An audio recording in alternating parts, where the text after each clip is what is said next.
Bonjour, bienvenue sur le chemin de vérité et de lumière. Aujourd'hui, je vais vous parler un peu de ce qui s'est passé depuis Cabasse-sur-Issole, parce que j'ai pas eu le temps de prendre des vidéos, parce que je faisais pas mal de kilomètres. Et je suis parti donc de Cabasse-sur-Issole pour la direction de Pignan. Pignan, donc j'ai été reçu par le curé très sympa, qui m'a expliqué que, en fin de compte, il marchait encore 12 km pour aller à 12 km en pleine montagne avec des passages assez durs.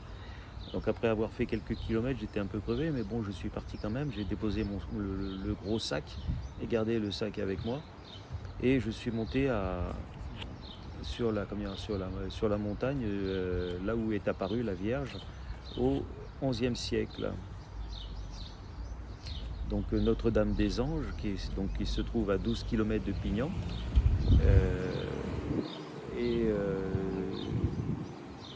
Là, je suis arrivé donc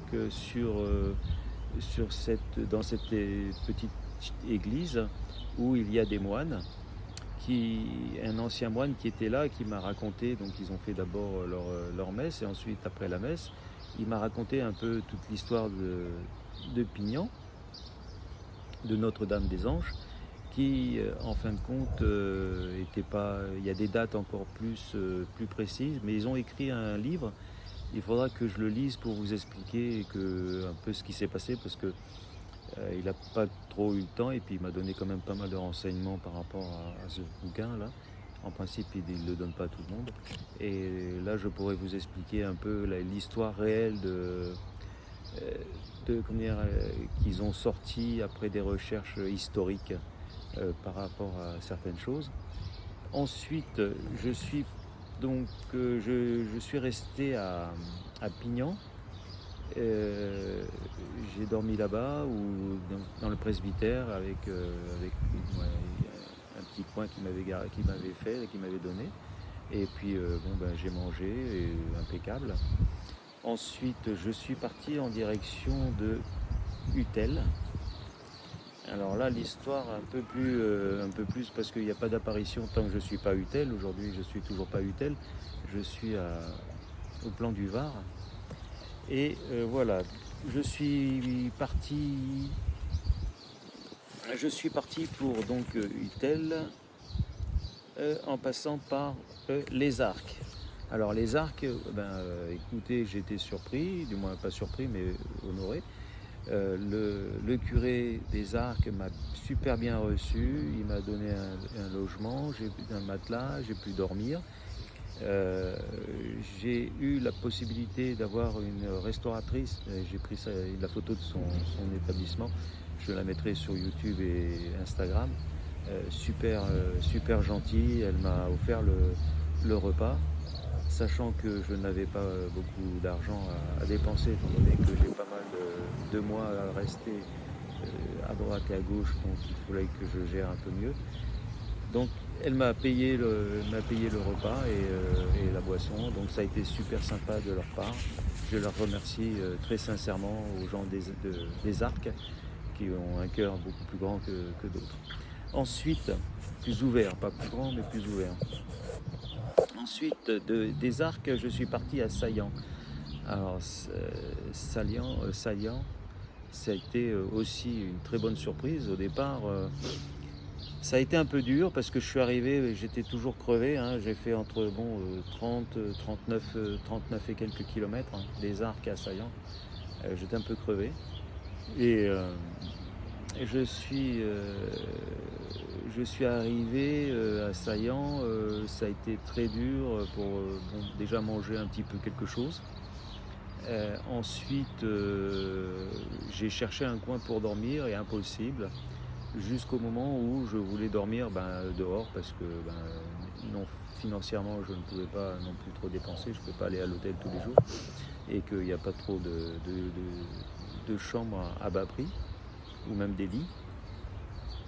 Alors j'ai cherché un coin pour dormir dehors et puis à droite, à gauche, la mairie, un Porsche, un truc comme ça. Et puis à un moment je suis tombé au CCAS, médiathèque de Saillant, et il y avait un porche, alors j'ai dit tiens je vais coucher là et tout. Et puis j'ai vu qu'il y avait des fenêtres ouvertes, alors j'ai été voir et puis j'ai vu qu'il y avait du monde, il y avait des personnes et puis avec des adultes, avec des enfants qui jouaient, qui faisaient des trucs.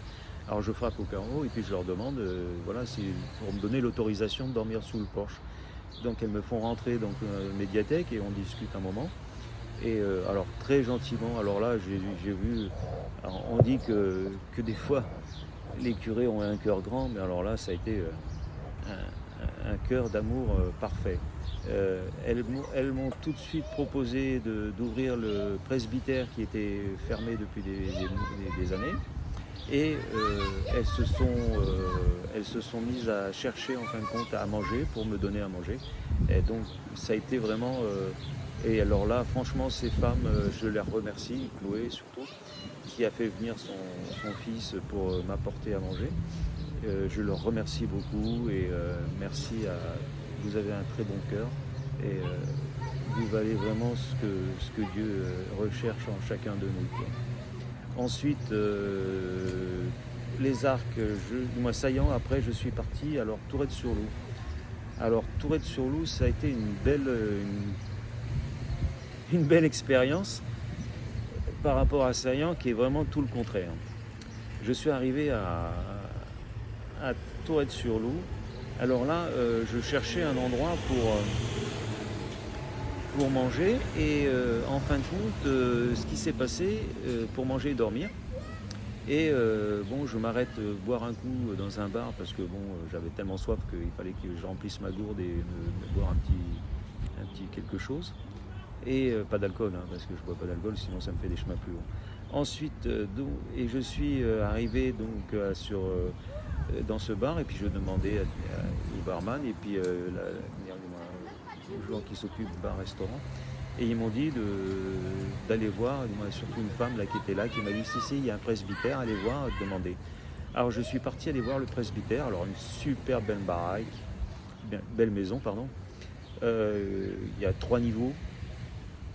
En façade, il y a au moins 4 ou 5 fenêtres. Et bon, je sonne. Et il y a le curé qui sort la tête de la fenêtre et tout. Oui, c'est pourquoi. Et ben voilà, je cherche un endroit pour dormir et tout ça. Non, non. Ah oui, mais bon, c'est pas possible. Et en fin de compte, il a téléphoné à des responsables paroissiaux. Et un responsable paroissial qui est arrivé, qui est venu, et ils ont dit ah oui, c'est vrai, on n'a pas de structure pour recevoir les gens de pèlerinage et tout ça. Et j'ai dit mais il n'y a pas un petit coin, pas besoin de grand chose, hein, j'ai pas besoin d'un lit, hein, juste même par terre, et du moment que je suis protégé, tout ça. Ah non, vous savez, j'ai pas l'autorisation, je suis curé, mais pas. C'est pas moi l'abbé, donc le prêtre, donc c'est pas moi que. Ben, j'ai demandé, téléphonez-lui. Ah ben non, mais je vais pas le déranger, donc voilà quoi. En fin de compte, j'ai bien compris qu'il y a un truc, ça le dérangeait, que je le dérange, quoi. Alors, ils m'ont dit d'aller dormir vers le stade de foot là-bas. Alors, il y a des arbres, sous les arbres, tout ça, vous serez bien et tout ça. Donc voilà, les deux paroissiaux, le curé comme le responsable paroissial, ils n'ont pas pris beaucoup de responsabilités, hein, donc c'est dommage. Des personnes comme ça, ils auraient dû, surtout le curé, quoi, il aurait dû rester chez ses parents pour apprendre à prendre des responsabilités, mais bon, ça c'est mon point de vue, après ils font bien comme ils voudront. Ensuite, je suis parti alors en direction, donc j'ai été dormir sur une table, sur 2 tables, sous le truc du stade de foot là. Bon j'ai passé une bonne nuit quand même. De toute façon, on peut dormir là où on peut, hein. Alors voilà, donc voilà. Et puis en plus de ça, je lui avais dit, il me dit mais vous avez mangé? J'ai dit j'ai un petit morceau de pain, je vais manger du pain. Mais il m'a pas proposé à manger, hein, donc. Alors que Saillant, tout de suite, ils m'ont apporté à manger, ils m'ont apporté à boire, et ils n'étaient pas curés, hein. Alors je me pose la question, qu'est-ce que donne l'éducation paroissiale à ces curés? L'égoïsme? Je ne sais pas, je me pose la question. L'orgueil? Et je me pose la question, est-ce qu'ils apprennent à développer leur cœur? Et ça, c'est encore une autre question. Mais je vous en parlerai un peu plus tard par rapport à ça. Alors voilà, donc ça c'était Tourette-sur-Loup. Donc après Tourette-sur-Loup, je suis parti en direction de Utel, toujours pareil. Et en pensant m'arrêter avant, parce que bon, ben, il y avait comme dire, une longue marche. Donc j'ai dû faire à peu près 40 et quelques 30, 30 et 40 km en 24, 28, oui, une trentaine de kilomètres à peu près. Une trentaine de kilomètres pour arriver à Plan du Var, où c'est pareil, bah, j'ai demandé à des pompiers, non on peut pas. J'ai demandé un peu à droite, à gauche, personne ne savait, il y a une église, elle est fermée, je sais pas, donc je vais sûrement dormir sous un porche quelque part pour continuer ma route vers Utel demain matin. Voilà pour l'histoire de qui a le cœur gros et qui est le représentant de Dieu. On se pose la question. Moi je pense que les femmes, les personnes qui étaient assaillants, qui ont été très gentilles, elles ont ouvert leur cœur plus facilement que notre ami le curé qui n'a pas su ouvrir son cœur. Alors je me demande qu'est-ce qu'ils font, qu'est-ce qu'ils expliquent aux gens de faire pour évoluer et spirituellement. Parce que si eux ils évoluent comme ça, on se demande les maîtres ne sont pas les bons maîtres alors dans ces cas-là pour moi. Après chacun voit comme il veut, mais et je ferai une vidéo aussi là-dessus pour vous expliquer un peu certaines choses que je pense. Après chacun prendra son opinion et puis dira oui ou non. Après voilà, tout le monde est libre de faire ce qu'il veut. Je vous remercie de m'avoir écouté. À bientôt. Au revoir.